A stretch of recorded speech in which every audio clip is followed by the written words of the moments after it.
Assalamualaikum warahmatullahi wabarakatuh.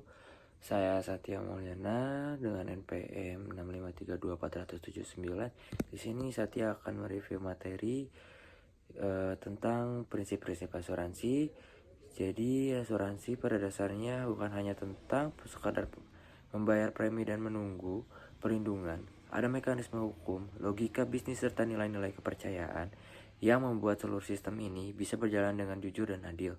Lalu, melalui materi ini, kita akan memahami 5 prinsip utama yang menjadi fondasi seluruh kegiatan pertanggungjawaban. Yaitu yang pertama ada insurable interest, lalu ada utmost good faith, dan juga proximate cause, dan indemnity, serta subrogasi dan juga kontribusi. Baik, kita masuk pada slide yang pertama. Baik, yang pertama di sini ada insurable interest, yaitu kepentingan asuransi. Prinsip pertama adalah insurable interest, atau yang bisa diartikan sebagai kepentingan terhadap objek yang diasuransikan. Artinya, jika objek itu rusak atau hilang, ia benar-benar mengalami kerugian finansial. Tanpa kepentingan ini, sebuah polis asuransi tidak memiliki dasar hukum dan klaim pun tidak sah. Untuk memudahkan, bayangkan sebuah kasus. Seorang pemilik mobil, sebut aja Tuan A, mengasuransikan kendaraan miliknya untuk jangka waktu 1 tahun. Namun sebelum masa pertanggungan berakhir, mobil tersebut dijual kepada Tuan B dan transaksi ini tidak dilaporkan kepada perusahaan asuransi. Beberapa minggu kemudian mobil itu mengalami kecelakaan. Apakah perusahaan asuransi wajib membayar? Lalu jawabannya ya tidak. Karena pada saat kejadiannya Tuan A sudah tidak memiliki lagi kepentingan atas mobil itu, hubungan keuangannya sudah putus. Nah, jadi ini mengapa surable interest menjadi dasar yang sangat penting. Lalu kita masuk pada yang kedua yaitu utmost good faith, yaitu itikat baik penuh. Nah, itikat baik penuh yang paling tinggi, bentuk kontrak yang berlandasan kejujuran penuh dari kedua pihak. Nah, kenapa? Karena tertanggung adalah pihak yang paling mengetahui kondisi objek dan potensi risikonya. Nah, sementara penanggung, yaitu perusahaan asuransi, tidak memiliki kemampuan untuk memeriksa seluruh aspek risiko secara langsung. Jadi, penyebab tertanggung wajib memberikan semua informasi yang benar, lengkap, dan tidak menyesatkan sejak awal pengajuan polis. Nah, jika ada fakta material yang disembunyikan, ditutupi, atau bahkan dianggap sepele, namun tidak dilaporkan, maka polis dapat dibatalkan dengan perusahaan asuransi. Dalam pasal 251 KUHD dijelaskan bahwa setiap keterangan yang keliru atau tidak diberitahukan meskipun dilakukan tanpa niat buruk tetap dapat membatalkan pertanggungan. Nah, kita masuk pada slide yang ketiga, yaitu proximate cause, penyebab terdekat. Prinsip ketiga adalah proximate cause, yaitu penyebab terdekat dari suatu kerugian. Jadi, dalam asuransi penyebab langsungnya hal yang sangat penting, kejadian yang sangat aktif dan langsung menimbulkan kerugian. Berarti bukan sebab-sebab jauh, hanya melalui latar membelakangi.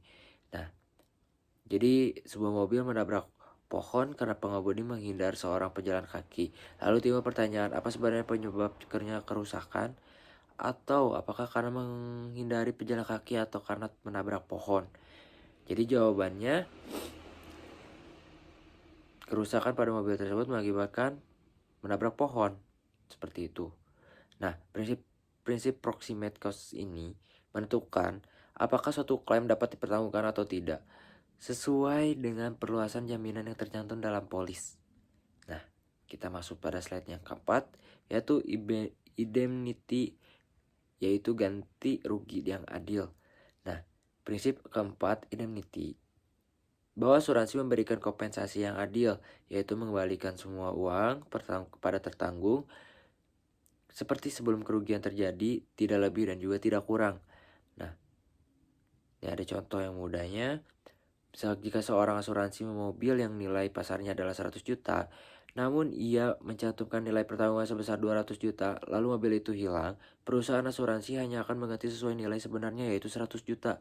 Sebaliknya, jika nilai pertanggungan lebih rendah dari nilai sebenarnya, misalkan mobil bernilai 100 juta, Lalu diasuransikan 50 juta, maka jika terjadi kerusakan penggantian dilakukan secara proporsional menggunakan rumus Andiren-Suret, yaitu prinsip indemnity memastikan bahwa asuransi tidak digunakan untuk mencari keuntungan, melainkan semata-mata bentuk pemulihan kerugian.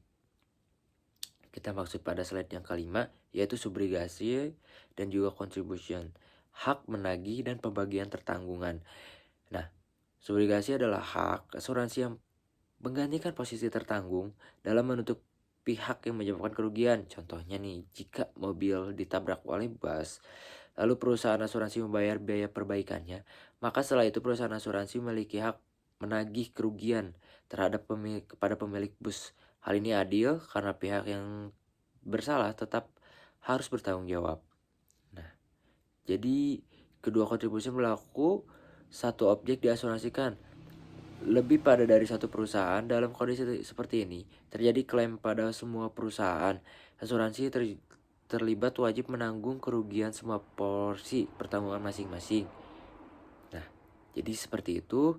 Jadi kelima prinsip dasar asuransi: insurable interest, utmost good faith, from proximate cause, dan juga indemnity, serta subrogasi dan kontribusi bukan hanya teori, tetapi landasan hukum yang selalu digunakan dalam penyelesaian klaim.